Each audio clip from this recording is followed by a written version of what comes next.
আসসালামু আলাইকুম রহমতুল্লাহ। জামিয়া দারুল উলুম জিরারপাড় মাদ্রাসায় আজ একটি সুন্নত পালন হবে। 2 দিন পর মাদ্রাসা প্রথম সাময়িক পরীক্ষার পর বন্ধ হয়ে যাবে। বন্ধের আগে সকল ছাত্রদের মাথার চুল ছেটে দেওয়া হবে। তাই ছাত্রদের মাথার টুপি খুলে চেক করে নিচ্ছিলাম কার মাথার চুল কতটুকু বড়। দেখলাম মোটামুটি সকল ছাত্রদের মাথার চুলই বড়। তাই সকলকে পাঞ্জাবি টুপি খুলে মাথার চুল চাটার জন্য প্রস্তুতি নিতে বললাম এবং মাথা চাটানোর মেশিনটা ভালোভাবে ফুল চার্জ করে নিলাম যেন সকলের মাথার চুল চাটানো যায়, কেউ যেন বাকি না থাকে। এখন দুপুর 2:30 বাজে আর আসরের আগে আগে আমাদের সকল ছাত্রদের মাথার চুল চাটার কাজ শেষ করতে হবে। চুল চাটার কথা শুনে ছাত্ররা খুবই আনন্দিত। তারা আনন্দিত হলে আমরাও আনন্দিত হই। তাই আমরা শিক্ষকরা সবসময় চেষ্টা করি ছাত্রদেরকে খুশি রাখার জন্য। আমরাও যখন ছাত্র ছিলাম আমাদের উস্তাদরা আমাদের মাথার চুল চেটে দিত, এমনকি কাপড় চোপড় ধোয়া থেকে নিয়ে সকল প্রকার কাজে আমাদের উস্তাদরা আমাদেরকে সহযোগিতা করত। আমাদের উস্তাদরা আমাদেরকে শিখিয়েছেন তালেবে ইলমদেরকে কিভাবে খেদমত করতে হয়। ছাত্রদের খেদমতের পাশাপাশি কিভাবে আমরা তাদেরকে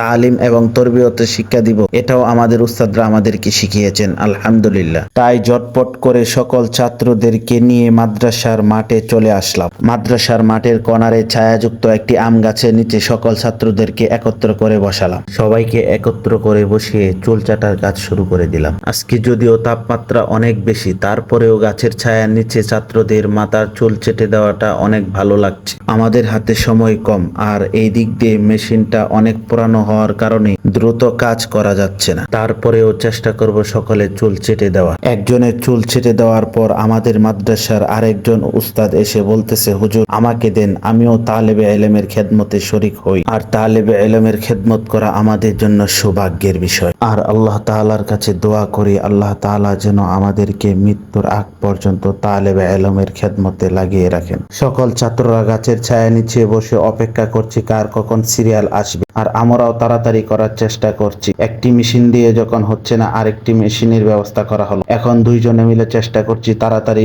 সকল ছাত্রদের চুল চাটিয়ে দেওয়ার জন্য। আর আমাদের মাদ্রাসার মাঠের আরেক কোণারে কয়েকজন ছাত্রদেরকে দেখতে পেলাম প্রচন্ড রোদের মাঝে একটি মরা গাছকে টুকরো করার জন্য চেষ্টা করতেছে। আমার হাতের মেশিনটা মাদ্রাসার বড় একজন ছাত্রর হাতে দিয়ে তাদেরকে সহযোগিতা করার জন্য এগিয়ে আসলাম। এই গাছটিকে এখান থেকে টুকরো টুকরো করে সরিয়ে ফেলতে হবে, কারণ আসরের নামাজের পর ছাত্ররা এখানে খেলাধুলা করবে। গাছটি এখান থেকে এখনই না সরালে বিকালবেলা ছাত্ররা যখন খেলাধুলা করবে তখন যে কোনো অনাকাঙ্ক্ষিত ঘটনা ঘটতে পারে। গাছ কাটার কাজটা সেরে আবারও চলে আসলাম যাদের চুল কাটা হয়ে গেছে তাদেরকে গোসল করে দেওয়ার জন্য। গোসল করানোর আগে টিউবওয়েলের আশপাশটা ভালোভাবে পরিষ্কার করে নিলাম। টিউবওয়েল চেপে পানি দিয়ে বালতি ভরে নিলাম। তারপর ঠান্ডা পানি দিয়ে ছাত্রদের শরীর ভালোভাবে ভিজিয়ে নিয়ে চুলা এবং সাবান দিয়ে ভালোভাবে শরীর পরিষ্কার করে দিলাম। বাড়িতে থাকলে হয়তো তাদের বাবা মা এভাবে ভালোভাবে গোসল করিয়ে দিত। তারা মা বাবার আদর্শ হাক ছেড়ে চলে আসছে মাদ্রাসায় লেখাপড়া করার জন্য। আমরা কিছুটা হলেও চেষ্টা করি বাবা মার অভাব দূর করার। গোসল করানোর ভিতরে বৃষ্টি শুরু হয়ে গেল আর সকল ছাত্ররা দৌড়াদৌড়ি করে মাদ্রাসার বারান্দায় আশ্রয় নিল। কিছু ছাত্র তখনও গোসল করার বাকি ছিল।